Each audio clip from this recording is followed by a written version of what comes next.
Avani's eyes often held a lost look, like deep pools of unspoken pain. Her laughter, which once echoed through the house, was now a subdued whisper, an unheard sigh. A hazy sadness clung to her face, as if someone had brushed colorless water over a vibrant picture. She was unable to express her emotions in words. A storm raged within her, but on the outside she wore a mask of tranquility. Her sadness was like a heavy stone placed on her chest, one she could neither lift nor throw away. At school, she would sit alone on the bench, the cheerful sounds of children making her feel even more isolated. At home, she would gaze at the stars outside her window for hours, as if searching for answers to her unspoken questions among them. One day, her mother sensed her sadness. She gently took Avani's hand and asked, "Avani, what's wrong? You seem lost lately." Avani's eyes welled up, but she couldn't speak. Her mother embraced her. In that touch was so much love and belonging that Avani's dam finally broke. She wept uncontrollably. Between sobs, she told her mother about the suffocation she felt inside,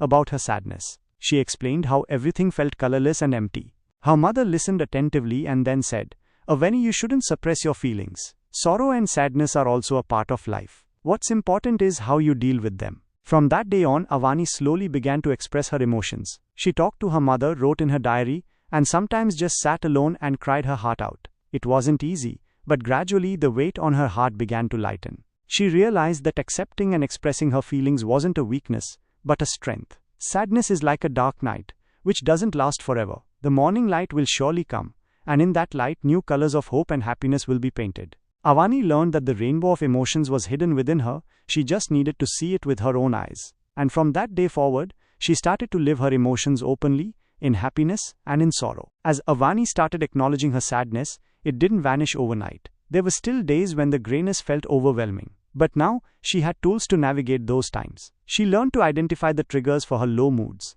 Sometimes it was a sad song, sometimes an insensitive comment, sometimes just the quiet stillness of an empty room. Recognizing these triggers allowed her to prepare herself or seek comfort. She discovered the solace of nature. A walk in the park, the feel of cool grass under her bare feet, the sight of vibrant flowers.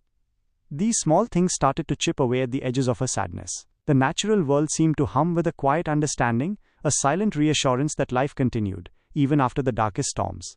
Her mother encouraged her to find creative outlets. Avani had always enjoyed sketching, but her sadness had stifled her creativity. Now she picked up her pencils again.